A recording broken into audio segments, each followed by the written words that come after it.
4장 17항 은혜의 방편.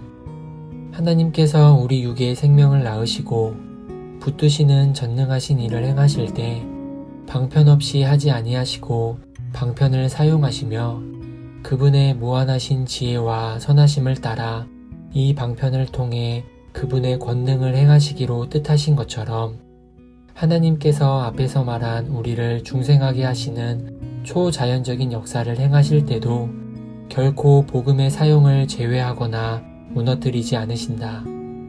지극히 지혜로우신 하나님께서는 이 복음을 중생의 씨와 영혼의 음식으로 세우셨다.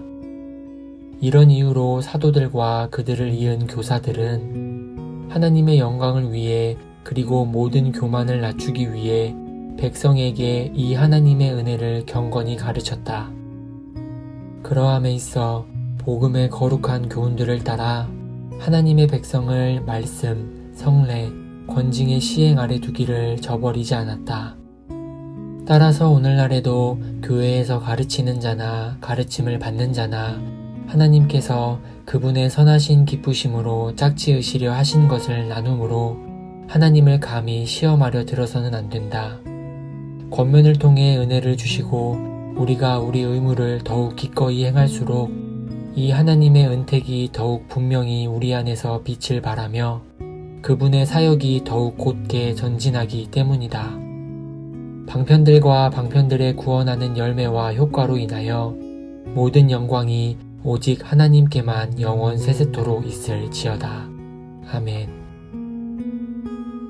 우리는 4장 인간의 부패와 하나님께로의 회심과 그 회심이 일어나는 방식의 끝에 거의 이르렀습니다. 우리는 구원이 하나님 한 분의 사역임을 들었습니다. 하나님의 주권이 이번 장의 핵심입니다. 하나님께서는 중생에 있어서 주권적이십니다. 하나님께서는 죄인의 마음에 새 생명을 창조하시며 믿음의 은사와 다른 모든 은혜를 죄인에게 주십니다. 중생하는데 사람은 전적으로 수동적입니다. 당신과 제가 우리의 자연적 출생에서 수동적이었던 것처럼 우리의 영적 출생에서도 역시 수동적입니다. 우리는 전적으로 하나님께 의존하는 존재입니다.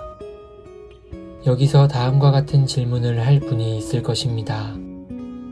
하나님께서 주시는 이 생명이 내게 없다면 내가 할 수 있는 것이 무엇인가? 주님께서 선한 일을 내 안에 행하실 때까지 그저 기다려야만 하는가? 이단 알미니우스 주의자는 정통신앙, 즉 칼빈주의자에게 말하기를 하나님께서 모든 것을 다 행하신다고 믿으면 내가 할 수 있는 것은 기다리는 것밖에 없다고 했습니다. 이 장의 맨 마지막 항인 17항은 알미니우스 주의자의 이 비난에 답하며 하나님께서 교회에 제정하신 은혜의 방편의 사용을 다룹니다. 17항은 이렇게 시작합니다. 하나님께서 우리 육의 생명을 낳으시고 붙드시는 전능하신 일을 행하실 때 방편 없이 하지 아니하시고 방편을 사용하시며 그분의 무한하신 지혜와 선하심을 따라 이 방편을 통해 그분의 권능을 행하시기로 뜻하신 것처럼 하나님께서 앞에서 말한 우리를 중생하게 하시는 초자연적인 역사를 행하실 때도 결코 복음의 사용을 제외하거나 무너뜨리지 않으신다.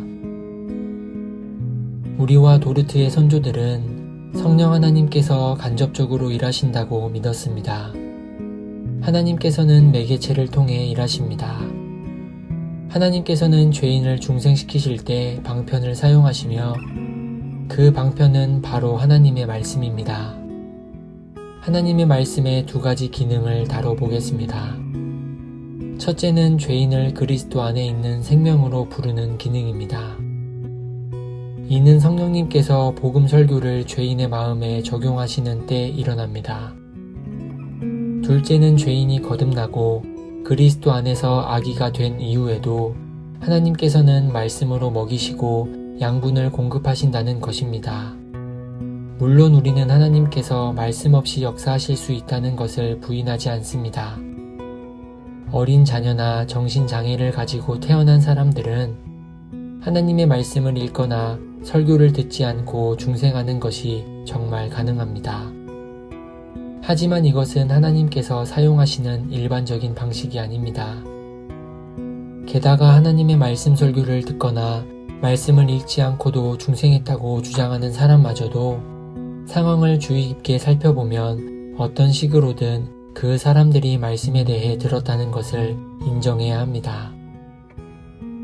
복음에 대한 말씀을 겨우 몇 구절 읽었다거나 라디오에서 들었다고 하더라도 말입니다. 궁극적으로 성령 하나님의 사역과 하나님의 말씀은 연결되어 있다고 믿습니다. 우리는 주님께서 말씀 없이 태아를 포함한 영아들을 새 생명으로 부르신다는 것을 부인하지 않습니다. 분명히 그런 부르심을 받는 사람들이 있습니다. 성경은 세례 요한과 선지자 예레미야를 언급합니다.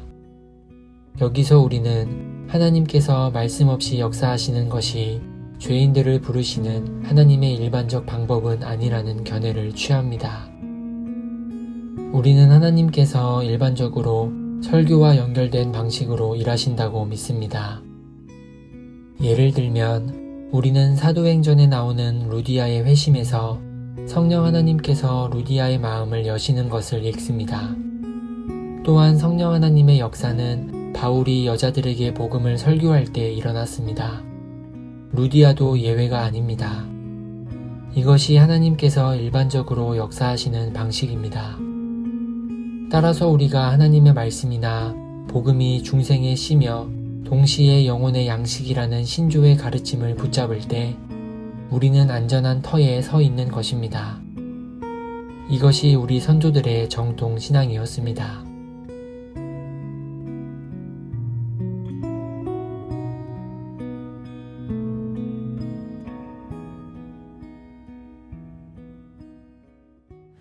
너희 만민들아 손바닥을 치고 즐거운 소리로 하나님께 외칠지어다. 지존하신 여호와는 어미하시고 온 땅에 큰 임금이 되시